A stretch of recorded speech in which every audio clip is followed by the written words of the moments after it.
What's up, people? How was your first night in Ottawa?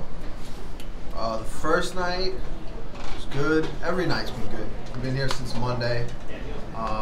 Checked out the National Art Museum. I want to get to that War Museum. And then Parliament. Parliament's right down the block, so I feel like you gotta get there. I don't know. Can you go inside? Can you like check it? Can you know? Yeah, you can. Yeah, you can. Yeah, I'll probably do that today. We don't have much to do today, but cut weight. So I'll do some exploring, get my mind in a different place, and see the city. You brought up last night that you think the Islanders can come back. I was working out during the third period. Was tired of.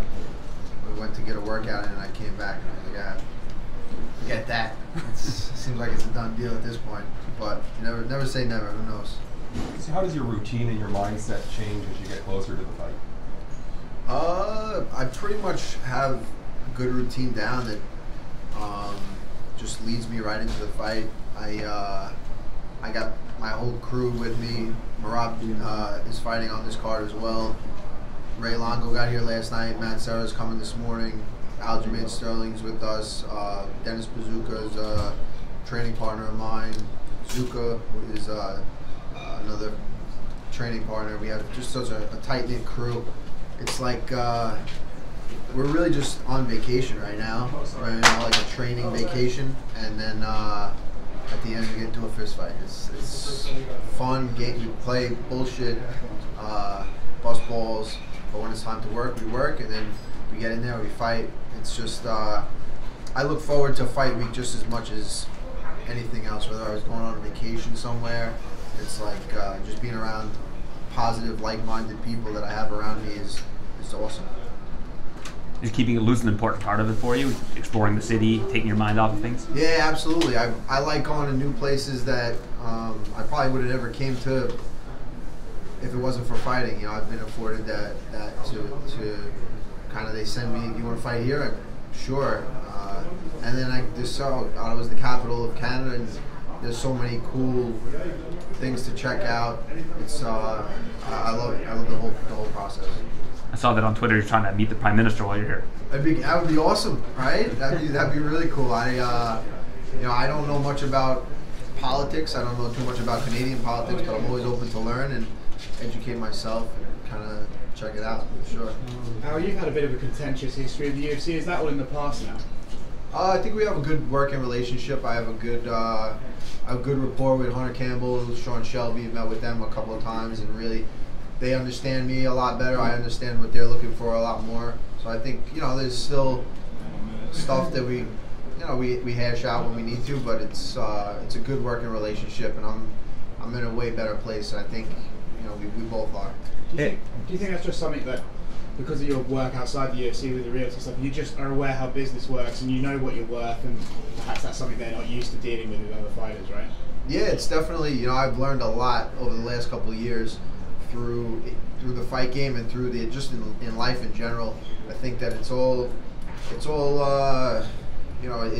unfortunate, a lot of the things that have happened, but I think it made me a lot better person, just well-rounded. I'm so much more well-rounded. I was just like a fighter lost. If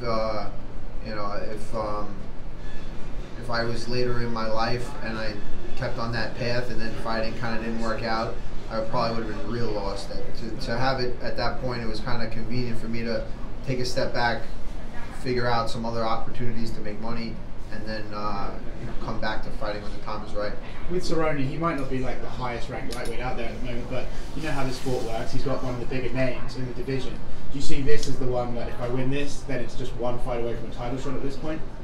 Yeah, I don't know. I'm not really thinking that far ahead of it. I'm thinking about Saturday night.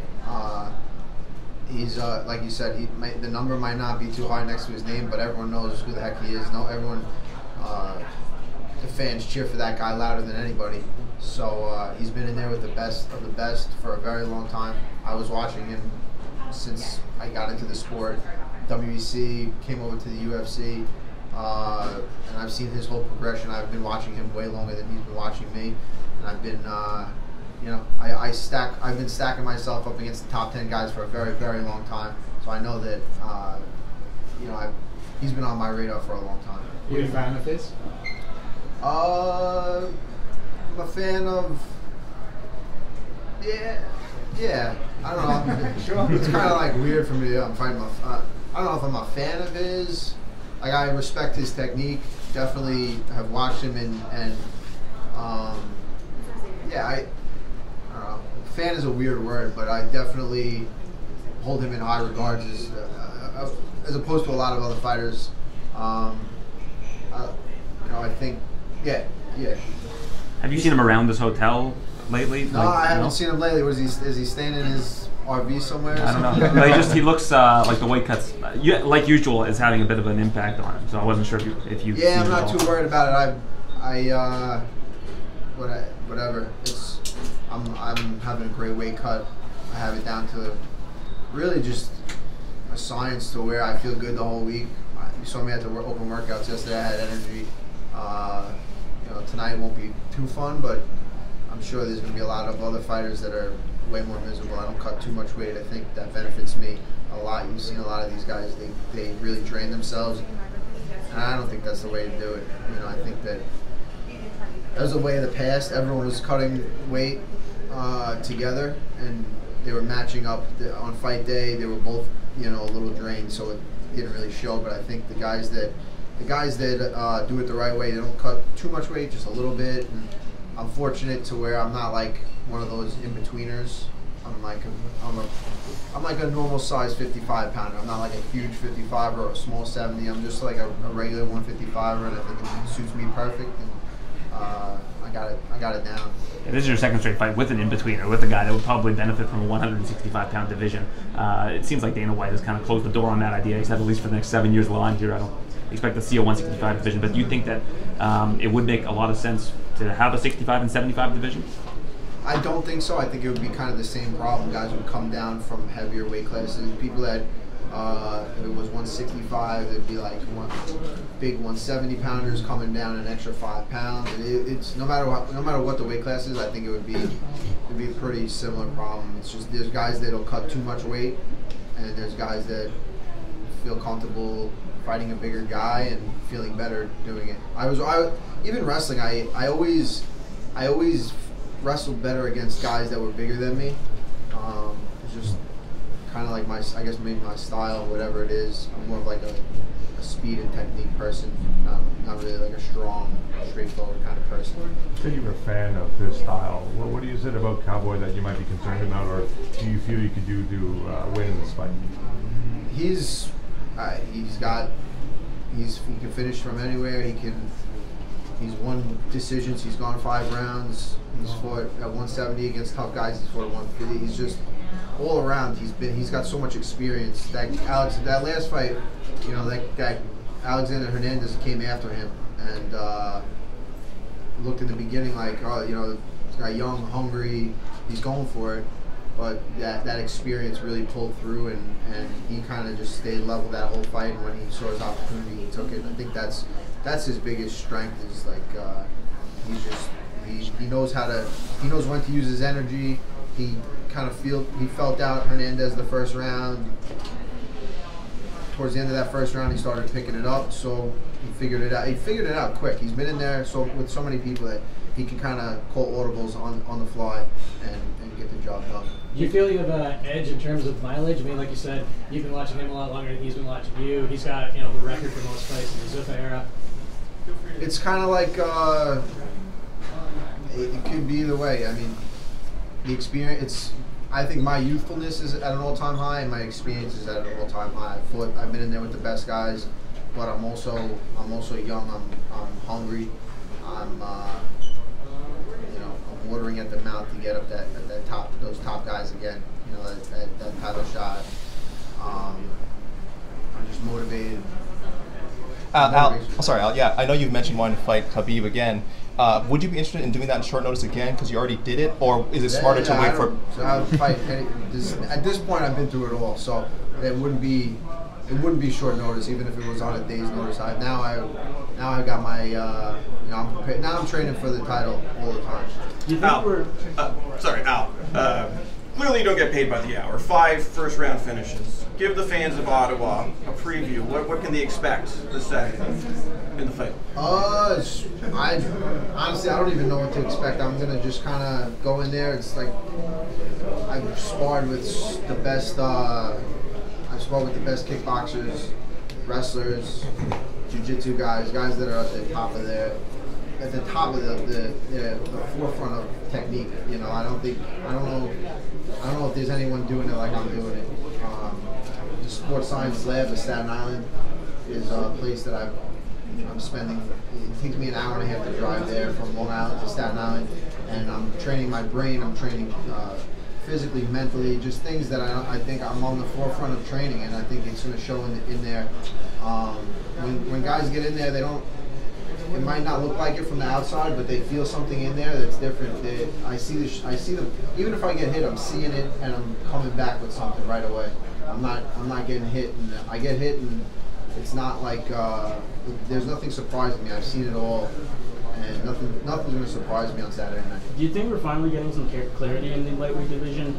Past year has been sort of up and down all over the place, and it seems like Khabib Poirier happening later this year. It seems like things are getting sorted out. Yeah, the division was kind of in a crazy limbo there for a while. I think it's still a little. It's up in the air, but a good performance against a guy like the Cowboy is what I need right now, and what will put me right up there with everybody. Do you think a win over Cowboy puts you ahead of Gaethje, who just had that impressive win over Barbosa? And obviously Gaethje's not had very nice things to say about you as well. Do you think you guys need to sort it out first, or do you think this will put you ahead of him? Yeah, we'll see what happens. We'll see how the fight goes. It's like you said, the division's crazy. Anything could happen. So I'm just worried about Saturday night. After Saturday night, if it goes the way, if it goes as it should, if it goes the way, if I do what I'm capable of, what I know I can do, it'll all work itself out. Hey, just to clarify, you're not scared of Justin Gaethje, right? Yeah, definitely. I'm definitely not scared of anybody. I think that I'm more scared of not fighting for my worth, like some of these guys are doing. I think that I'm scared of not managing myself the right way, but definitely not scared of fighting anybody. Hey Al, just two questions for you. First, going back on your relationship with the UFC, when did you notice? And he poked Barbosa in the eye. No one ever said anything about that. He poked him right in the eye. He thinks put a technical bat. He thinks he better come like crazy. This technical stuff, he'll be just technical to get his ass kicked for sure. Sorry. No, that's awesome. When did you notice a tipping point in your relationship with the UFC? When did things look like they were on the up? It was I think it was like the Khabib fight. Mm-hmm. I think I kind of showed them really what I was about. You know what I mean? I think it's just me just constantly putting in a strong body of work. I come to fight. The fans appreciate that I'm not like, I don't know, putting on a facade. I'm not like whatever. But yeah, I think that was like the start of it.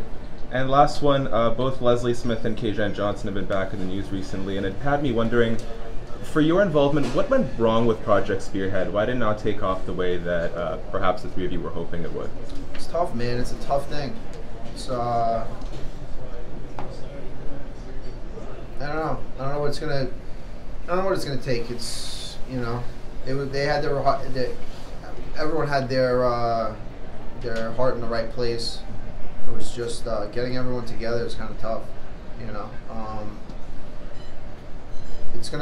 There's a way to get it done. We just got to figure it out. Do you think it'll happen eventually? Yeah, I think so. I think that it will benefit everybody. I think both sides will benefit from it eventually. And now there's other organizations that are, they're starting to put up some good money. You know what I mean? So guys are fighting out the contract and they're leaving. I think that would really look good for the fight. Be a good reason for the fighters to stay if they had some, some bargaining power and someone like kind of representing them in a general way. So I don't know. I hope keep working towards it and we'll see what happens. Thank you.